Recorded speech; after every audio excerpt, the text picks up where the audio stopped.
Good evening, everyone. Welcome back once again to Vicious Rants. And of course, I'm your host, your YouTube messiah, and often imitated, never duplicated superstar Tim Vicious, and gonna go over WrestleMania nights 1 and 2. So, I'm not gonna lie, folks, this was hands down probably one of the better Manias we've seen in quite some time, and very different. It was very different. It's a very different atmosphere than what we're normally all accustomed to seeing for WrestleMania, and you know, but given current circumstances, you know, WWE was handed chicken shit, and they did the very best with what they had to turn it into chicken salad. So, with that said, let's talk about night 1 first. Pre-show match, Drew Gulak versus Cesaro. Man, this hit me in all the feels right here. Not gonna lie, because this, good God almighty. Felt a lot of Chikara Pro vibes on this one. You know, Gulak, you know, liked on how he was working Cesaro's right arm. You know, it was really good pace, solid opening pre-show match. I absolutely loved it. Cesaro, he got the win, doing a no-handed airplane spin, just doing the UFO, and honestly, the whole time he was doing that, all I could think was, you know, it would just be so over the top if while he was doing that, he just yelled, "Look, Mom, no hands," while spinning around like that. I don't know. I just think that would have been over the top, and I would have fucking loved it. But either way, Cesaro got the win with that. So, first match on the official show for night 1. Oh, good Lord almighty. Alexa Bliss and Nikki Cross going against my future third ex-wife and Asuka and Kairi Sane, and that really good match. Really liked on how Asuka and Kairi, they were kind of leading the pace. Get my damn words right. Fuck's sake, it's the biggest show of the year. Get your damn words right, man. They were leading the pace. Bliss, she wound up working as the team punching bag for a bit. Nikki Cross wound up getting a hot tag in, started going solid. And I'm not going to lie, and yes, I'm known on here for being a bit of a hound dog, and you know, I could be as bad as, like, you know, Tony Schiavone if you let me off the leash. But not to sound pervy or anything on this, but I freaking popped when Cross, she got the hot tag when she started going berserk. Next, you know, just unzipped, and was like, ah, like that. Just like, oh shit. Like, my first thought was, oh shit, this bitch means business now. She's fucking going crazy. She's fucking hitting the nutty button now. Which, okay, yeah, just that was what I meant. I don't mean like the nutty button like in her gimmick. I just meant like, damn, she done going in way intense in this one. That's what I meant by that. But good solid match. I fucking loved it. I think this was a really good opening match, you know. And the build up that led to this match I thought was really good as well. The match came to an end with Nikki Cross hitting her swinging neck breaker on Kairi Sane, and then Alexa Bliss finishing it off doing a twisted bliss onto Kairi, and then getting the 1, 2, 3. That was it. So your winners and new WWE Women's Tag Team Champions, Alexa Bliss and Nikki Cross, which honestly I got no problem with that. So next matchup, we got Baron Corbin versus Elias. And yeah, this match came to be because Gronk wound up making this suggestion on TV, and then the quote-unquote powers that be wound up saying, God damn it! That's such good shit. We gotta make that a fucking match. So yeah. Elias wound up attacking right before the bell, wound up attacking right before the bell, smashed an El Kabong, doing an El Kabong number. Had nice back and forth, but I'm not gonna lie, I didn't have a horse in this. I didn't have a horse in this race at all. And I don't like Corbin. He doesn't connect with me. And Elias, well, we all know him, where I stand on him. Got zero to say about his in-ring work. He's a hell of a worker. I will give him that. He's a big-time worker. I fucking love his ring work. But I can't get behind the gimmick. More so because it's like that one neighbor that's down the block from me. He's like this looks like this fucking smelly-ass hipster. It just, yeah. But, decent match. Match came to an end with Elias. He got a roll-up on Corbin after them two were, excuse me.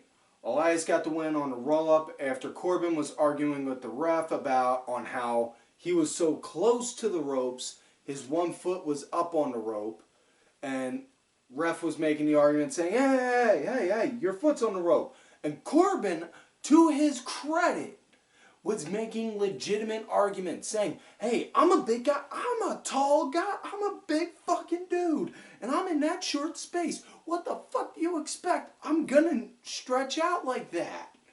So, instead of making the traditional, oh no, it wasn't on the ropes, or do your job, just make the count, he was making a legitimate argument, which I fucking loved.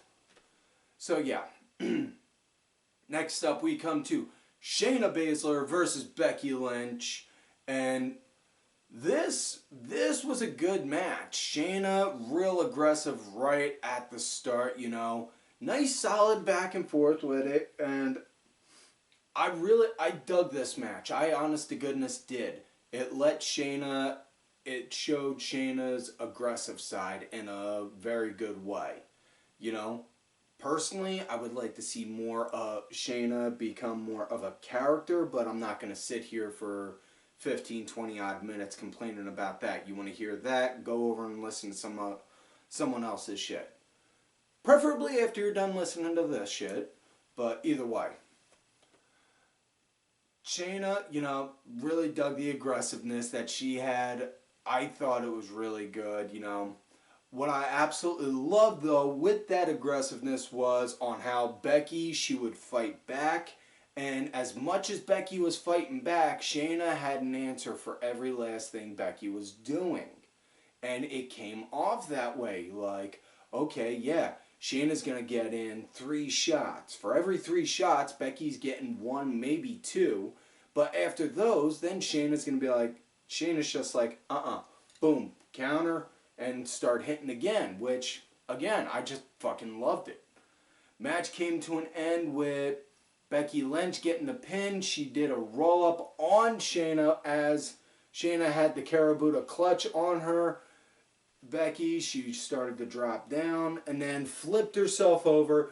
Did the old Bret Hart Rowdy Piper. We got the old Bret Hart Rowdy Piper finish, which, honestly, yeah, okay, yeah, it was a bit of an odd ending, but I'll let it go just because the wheels started turning the second that 3 hit with, okay, I could see this making Shayna want to be more of the hunter and chasing further after Becky, and, possibly leading to a potential SummerSlam payoff? Question mark. So now we come to Daniel Bryan, Sami Zayn, Intercontinental title match. Really loved the nice chicken shit heel work Sami was doing right at the start. And it was great because he would go in, taunt Bryan, get out, run around. Get in, taunt Bryan, get out, run around. Shit like that. I fucking loved it. Sami, he is a good chicken shit heel. I fucking love this heel run he's got. It's incredible. It's a whole new layer to him and his character, you know? Now, Bryan, though, for his work that night, whew, good God almighty, he was on another level. Which, yeah, we know Daniel Bryan, quite arguably one of the best in the world. And just, he was like, it switched, like, went into first and popped it into fourth without switching any other gears in between. And it was just like, what the fuck? And yeah. Probably the most cringe-worthy moment in this match, and I use that term loosely, was when Bryan, he was on fire, went to go do a suicide dive on Sami, went through the ropes, and his head hit the rail like that, where his head almost hit the rail, and it was just like, oh God, Daniel, don't. We all know on how messed up your brain is. Please, you just came back from this shit. Don't fucking go again. Jesus Christ. Ugh. But yeah. The match came to an end. Sami, he wound up hitting a hell of a kick right out of nowhere. Got the 1, 2, 3. That was it. Surprise win. I fucking loved it because it was a surprise win. So yeah. Next up we got triple threat ladder match. Now it was scheduled to be triple threat tag, but it was announced earlier in the day that due to an injury Miz suffered. They never went into detail, so whether it was legitimate or kayfabe, don't know. Miz was unable to compete, so it is now a singles competition for the tag titles. Yeah, that just sounds like something Vince Russo would book. Kofi Kingston, Jimmy Uso, and Johnny Nitro Morrison Mundo Impact Esquire the 23rd. And this was actually a really great match. You know, everyone got a chance to shine. And probably one of the best parts in this was the fact of lack of crowd, because you could actually hear the hard hit, you could hear the thuds and the smacks from the ladders and everything, and the trash talking from the Usos. Like Jimmy slamming Kofi into a ladder like, yeah, that's right, son. Yeah, that's right, boy. I'll flatten your ass. I'll flatten your ass like a pancake. Just like, god damn. We'd never pick that shit up if there was a crowd, if there was like 20,000 people yelling. That's fucking beautiful. You know, there are some benefits to empty arena. That's all I'm saying. But either way, solid match. This was hands down one of the better matches on night one. Match came to an end when all three of them were up at the top trying to fight for the titles, and someone unhooked the whole thing, and they're all holding it, playing tug of war.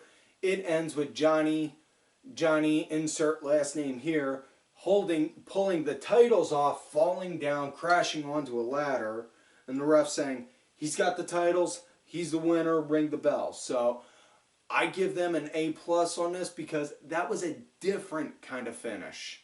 Because both titles were hanging.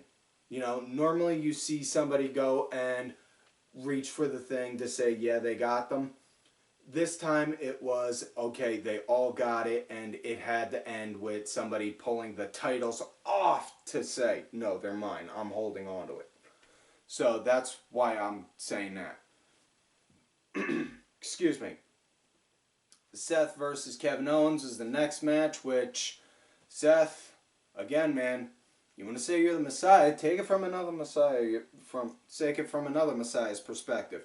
You're going to have critics, you're going to have blasphemers, and you're going to have people tell you, you're not the Messiah, you're a very naughty boy. And if you get that reference, congratulations, you just showed how fucking old you are like me. And this was really good, solid work. Seth, he was leading the match. It was a good match. Now, it did get restarted at one point because at one point Seth was outside, went over to the timekeeper spot, got the bell, and slammed it over Kevin's head to where you could hear the ding from the bell. It was like, ooh, damn. After that, Seth was like, fuck this. Started to walk off. KO got a mic. Whoa, Seth. You want to say you can do this? No. You say WrestleMania is your night. You say WrestleMania, you become a god. I know for a fact you don't want to go out like this. So why don't you come on back in here? We redo this. Make it no DQ. So match gets restarted under no DQ stipulations. Seth starts working on Owens with the chair for a bit. Them two wind up having a bit of a tussle outside. KO plants Seth on the announcer table. Then Owens climbs up onto the WrestleMania stage, yells, "Hey Seth, how's this for a WrestleMania moment?" Jumps off, lands onto Seth, smashes him through the announcer table, then gets him back inside, pops him a stunner, 1, 2, 3, that's it. KO Mania lives. Now we come to Braun Strowman versus Bill Goldberg for the Universal title, and this was announced because Roman Reigns took himself out for health reasons and I'm more so fucking annoyed at the fact that he had to jump on the defense to address it online. I think it would have been fairly obvious. The man's coming back from leukemia from about a year ago. He's immunocompromised. I have family that is immunocompromised. You know, I can't fucking go near them because I got fucking allergies out the ass. I got allergies like crazy right now with this weather shifting from cold to warm. It's fucking hurting them. That, you know, God forbid I give them something with all this shit all this shit going around. That'll fucking kill them. I got family that's immunocompromised. I can relate. Roman needed to pull out not just for his safety, but for his family. So yeah, he pulled out. And again, old saying Paul Heyman once said, and I have been stressing this ever since these empty arena shows. When there's chaos, there is opportunity. Chaos being Roman, he had to take himself out. Opportunity, insert new talent. So we got Goldberg. Against Strowman. Strowman, I am all for. I've been saying the guy's going to be a big star. You know, it was a matter of when. When. Now is when. So it was your atypical Goldberg match, you know. He popped 4 spears off, went for a cover, then went to go try and propped Strowman up for a jackhammer, got him in the suplex position, hoisted him up, Strowman floated over, hit him with 4 power slams, and then the last one was actually a running one, shades of the Bulldog, and then got the 1, 2, 3. Braun Strowman is your new Universal Champion. I know a lot of people are against it. I'm all for it. You know, yeah, you could be mad about what Strowman said about indie guys saying you want to complain about not having a job, go out there, get a job, that shit. You know, take it into context. You know, I've had that kind of shit said to me before as well. And I look at it in this sense of, okay, it's a fucking challenge. You're saying you want me to bust my ass, you want me to work, you want me to show I'm just as good. Okay, motherfucker, I'm gonna bust my ass, I'm gonna work, and I'm gonna show you I'm just as good. So, yeah, that's on how I took it. But either way, that was it. Now, night 1 ended with the AJ Styles Taker Boneyard match, which was a pre-taped movie fight, and this was fucking good. This was really fucking good.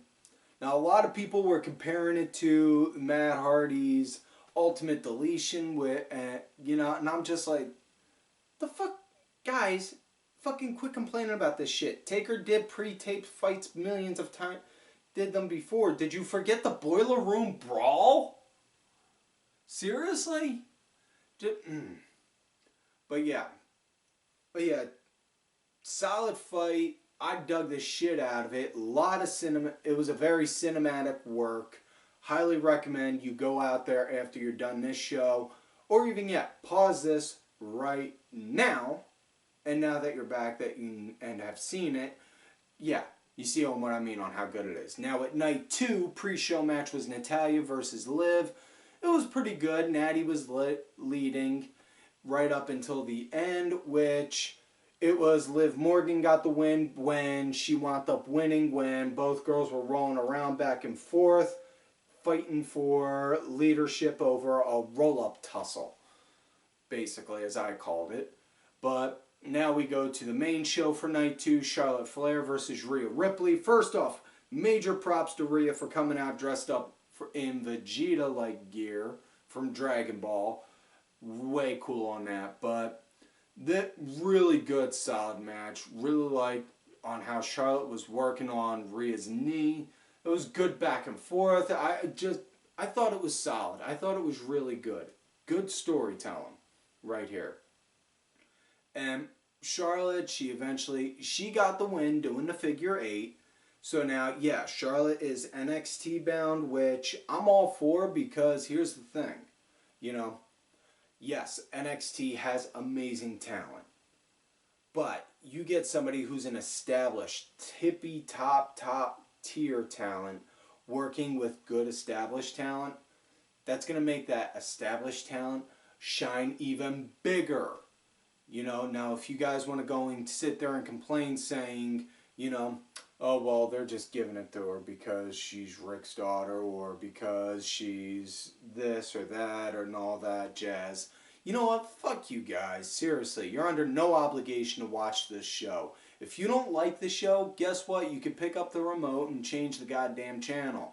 I've done that a million times. When I didn't like on how my Phillies were playing, guess what? I said, fuck it. I picked up the channel, I picked up the remote, and I changed the fucking channel. I didn't like on how the Eagles were playing. I picked up the remote, and I changed the fucking channel. When I was, you know, if I don't fucking like something, I can fucking pick up the remote and change the goddamn channel. You don't... that's the... And I'm going to go off on a sidebar here. These fuckknuckles that make these shows... There are fuckknuckles out there that make these shows that all they ever do is shit on something. Is just, God almighty. You want to fucking complain, go ahead, complain. But if you're complaining just for the sake of complaining, then go fuck yourself with a rusty fork sideways. Because seriously, man, it's just, ugh. I don't get it. You're under no obligation to watch the show. If you don't like it, don't watch it. It's really that simple. And yeah, it is that simple because you know what? I have friends who, a good rewind the clock back 10 years, they fucking were all for WWE. Fast forward now, they're like, nah, dude, I can't fucking touch that shit. I don't dig them no more. I'll watch other promotions, but I don't watch WWE. Okay, that's cool, man. Whatever. You know? Just fuck. Next up, we got Aleister Black versus Bobby Lashley. This was really cool because my first thought was, okay, this could be a sleeper hit. And I thought this was a pretty good match, you know. Solid, good striking work, you know. Black's kickboxing style, Lashley's MMA style. You pretty and put that in an empty arena, you know. Probably the best memory, probably the most best match I could use as an example for comparison. And I'm not saying this match was exactly like that, but I'm saying benefits of empty arenas like such. Ken Shamrock, Filthy Tom Lawler, bar wrestling. You know? Something like that. And these guys were doing good, solid striking action with each other. I fucking dug it, and I loved it. You know? Match, it was what it was. It wasn't, unfortunately, it wasn't the sleeper hit that I was hoping it would be, but, always next year, right? Match came to an end. Lashley had Black up on his shoulders, getting ready to hit the AK. Lana, for whatever reason, got on the apron and said, no, no, no, no, no, put him down, hit him with a spear. It's like, okay. Dropped him, got into 3-point position, went to go for a spear, and Black, boom, Black Mass took him down. 1, 2, 3, that was it. Post-match interview that was online, Lashley was saying, I don't know, I don't know what's the problem. Maybe I just need a new manager or a new wife. So yeah. Next match up after that, we got Ziggler versus Otis. And oh dear Lord Almighty, this was good. Now, I will say this. One thing I did hope for was, I was kind of hoping Ziggler would come out with some kind of DZ versus ZR sticker on him again like he did all them years ago, but unfortunately not. So yeah, either way, this excuse me, this right here I fucking loved. You know, the storytelling and the build up and the anticipation was fucking great. Ziggler, he was leading early on. Otis started leading near the end. The match came to an end when Ziggler, he was just about to go and get the finish. When next thing you know, Mandy Rose came out, straight up decked Sonya Deville, which pretty much officially ended the team of Fire and Desire. Forgot to mention Sonya Deville came out with Ziggler as well. And then and then Mandy wound up hitting Ziggler with a low blow when the ref was distracted. And then Otis wound up going to do the Caterpillar on Ziggler, got the 1, 2, 3. After that, swooped Mandy up, gave her a big wet one, and that right there, boys and girls, is now going to be known as the greatest single WrestleMania moment in the history of WrestleMania. Because if Otis is able to get a chance to get with a girl like Mandy Rose, that just leaves hope for her schmucks like me. Next matchup, we got this Edge versus Randy Orton, and you're going to hear me go on a tangent in a minute because fucking good match. I fucking love the match. The storytelling was on point with this match. And this is where I'm about to go on a tangent because the little fuck knuckles like Meltzer, Keller, Alvarez and all them fuck stains, you know, they wanted to go off and say, oh well, this match was too long. This match was so boring. It was too long. Hit the brakes there, shit eater. The guy's on a 9-year break because he had to retire due to a broken neck. He got surgery, got fixed. No more neck pain. Started training to compete again. Competes for the first time in 9 years, and you want to complain about the length of the match and say, oh, it's boring? Dude, seriously? Guys, seriously? I mean, well, fuck yous. Fuck you. Seriously. Fuck you and your high and mighty fucking 12 and 6/8 stars in the fucking goddamn Tokyo Dome. You know, I guarantee if this shit would have happened in New Japan, oh, Dave would have thrown out like 12 stars for it. You know?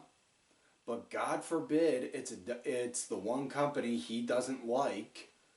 Ugh. Yeah. I fucking love this match. I thought it was great. The fight started, Edge came in, Randy sneak up right out of nowhere, RKO, dressed as a cameraman.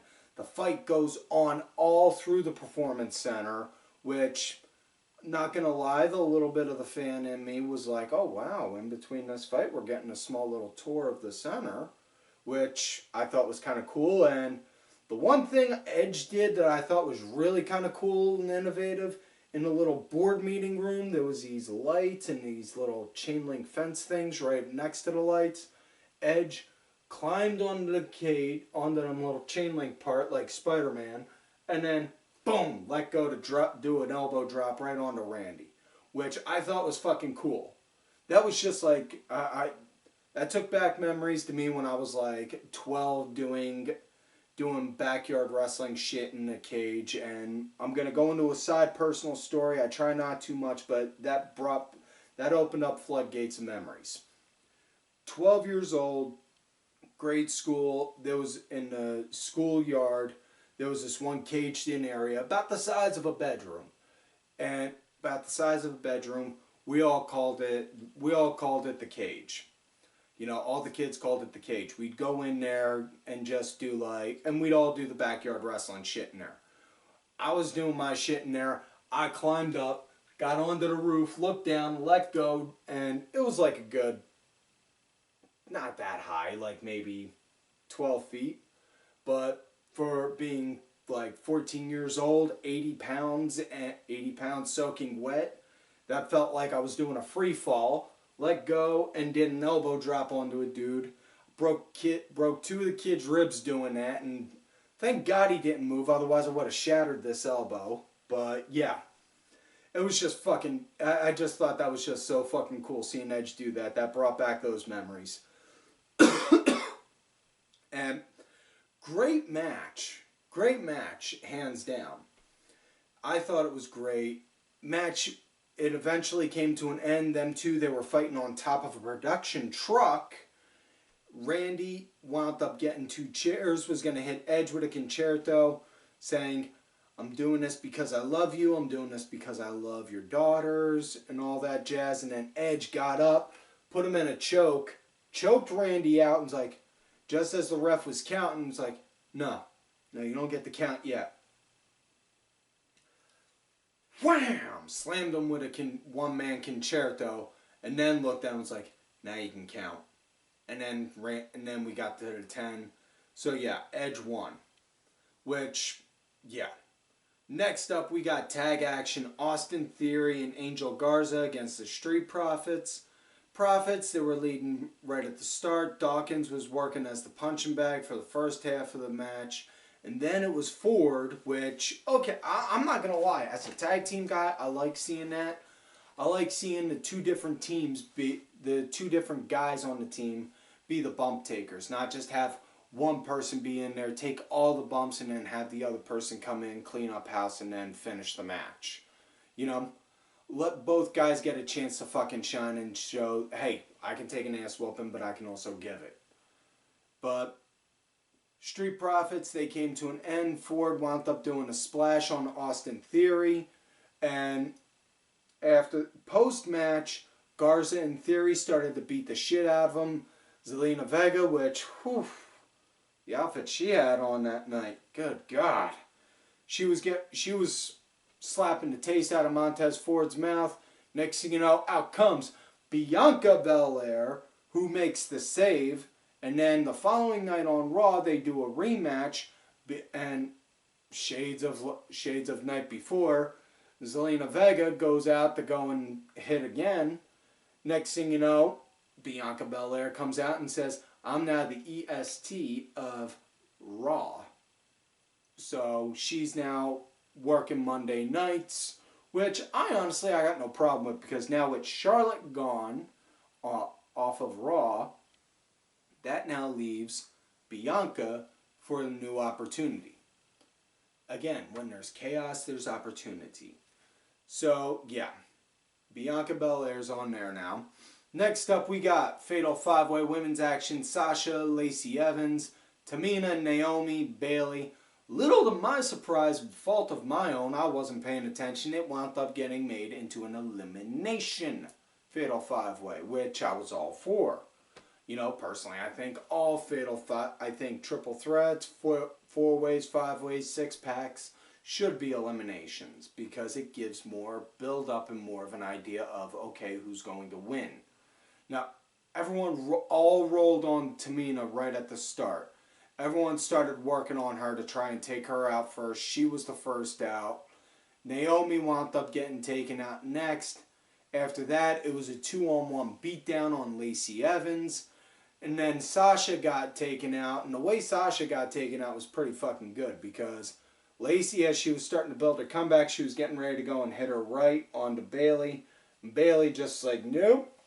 Spun Lacey around, spun her around. Next thing you know, boom, popped Sasha, and then did the cover, 1, 2, 3. Started to get one-on-one with Lacey Evans. And I'm sitting there, and I started to believe, thinking, man, this is going to be it. They're going to pull the trigger on her finally. They're going to give the belt to Lacey. They're going to do it. Next thing you know, Sasha comes out, hits Lacey Evans with a backstabber, and then Bayley winds up excuse me. And then Bayley winds up going for a pin, gets the win, and all that. And so, yeah, Bayley's still the champ, which I can't really complain on. Next up, we got Cena versus Bray Wyatt in a Firefly Funhouse match, which the best way I could describe this was honestly, and as a man who is straight edge, I have never taken any type of hallucinogens. Although I will say, in my college days, I did party and partake in a few recreational things. I've never experienced acid, but if I did, I'd have to say this is probably what it would have been like. Because this was fucking trippy as shit.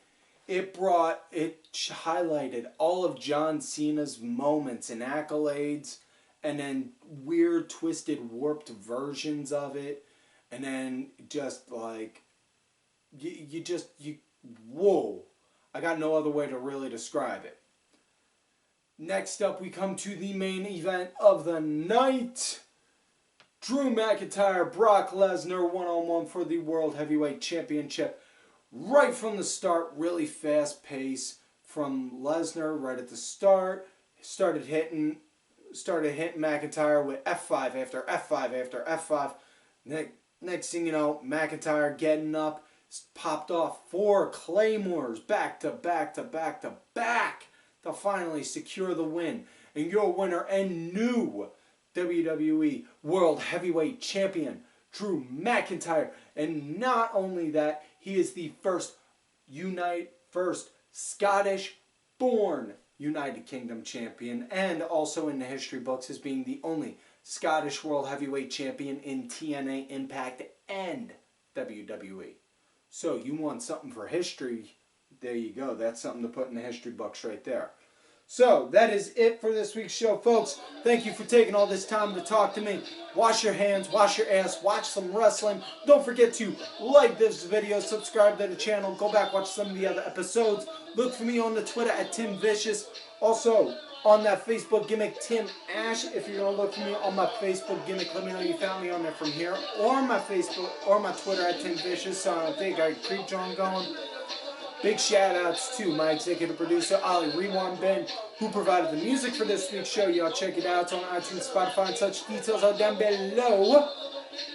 You want one of these sweet Ollie Rewan shirts, hit me up and I'll talk to the man for you. Show him some love and support. Also, big ups to contributor of the show, LFC Lingerie Fighting Championship. There are a little bit of wrestling, a little bit of MMA, and a whole lot of attractive women wearing a little bit of nothing. While we're all on lockdown, perfect thing to stock up and invest into for watching. Also, folks, don't forget to follow these cats right here on the Twitter. Asshole Mulligan, Kenny Killer, DSP_IV, Diabolica RA, Sergeant Curly Pants. And folks, like I always tell y'all, you love me great, you hate me. Fuck yous.